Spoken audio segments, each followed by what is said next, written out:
We continue to follow today's truck attack in New Orleans that left at least 10 people dead and dozens of others injured. The FBI says it believes the attacker, who died after exchanging gunfire with police, was not solely responsible.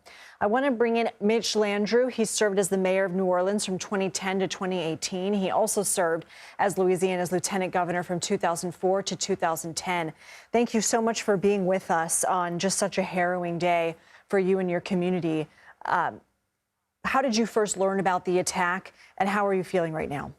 Well, I heard about it this morning when I woke up. As folks know, it happened around 3:30 in the morning, so I was hoping to start the day with a joyful, New Year start. But it was tragic in an unbelievably difficult way, and our hearts are broken here in New Orleans. We pride ourselves on being a city that receives citizens from all over the world to come enjoy the best food, the best music, and some of the best entertainment. We do Super Bowls and Final Fours and Mardi Gras, Jazz Fest, Essence Festival all the time.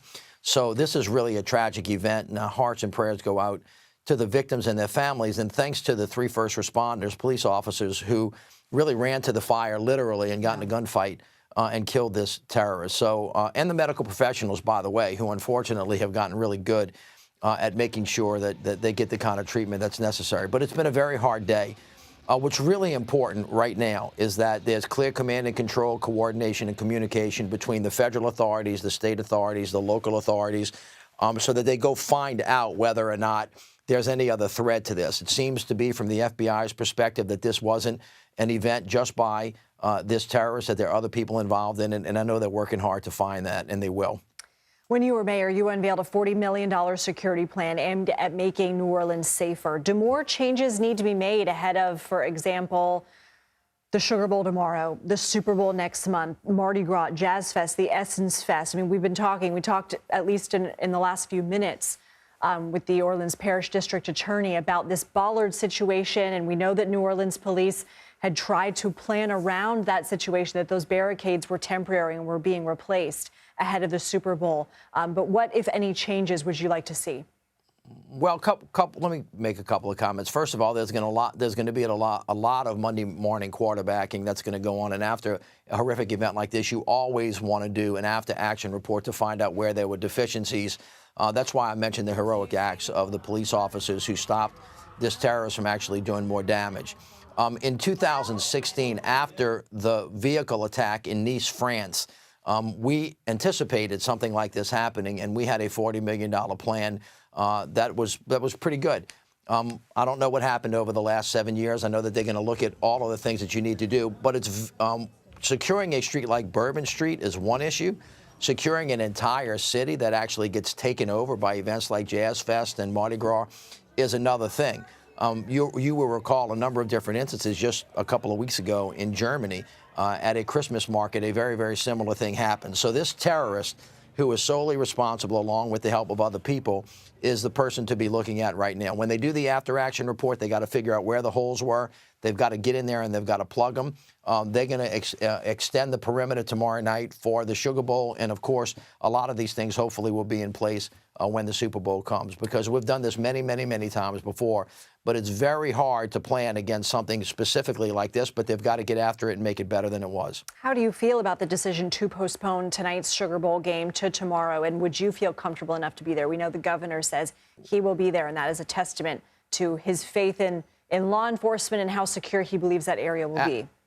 Well, first of all, it was a smart thing to do, to postpone it for 24 hours, to give them time. Because remember, the FBI right now doesn't know what they don't know. They think there may have been some other people involved. They've got to run those threads out. So it was a smart thing to do. 80,000 people are going to attend this game. It will absolutely be safe. I'm glad the governor's gone. I think that is a good signal for folks, and I believe that they'll be safe tomorrow night when they come to New Orleans, as they will when the Super Bowl comes. You were also the senior advisor and infrastructure coordinator for President Biden and his administration. What do you want to tell residents of New Orleans, residents of America who have been deeply shaken by today's events?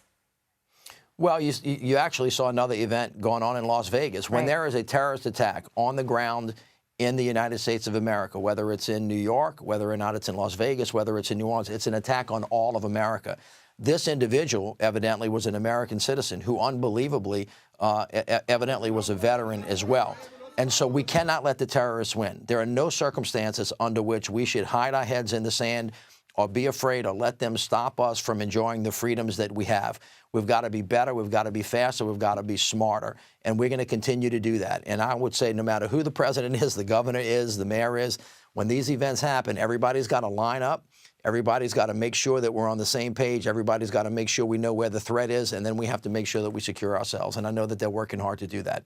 Mitch Landrieu, thank you so much. And as we've been talking, we actually got an official statement from the New Orleans coroner, and that the death toll has now been increased to 15. We are very sorry to have to give you and our viewers that information. Mitch, thank you. And just reading a little bit more.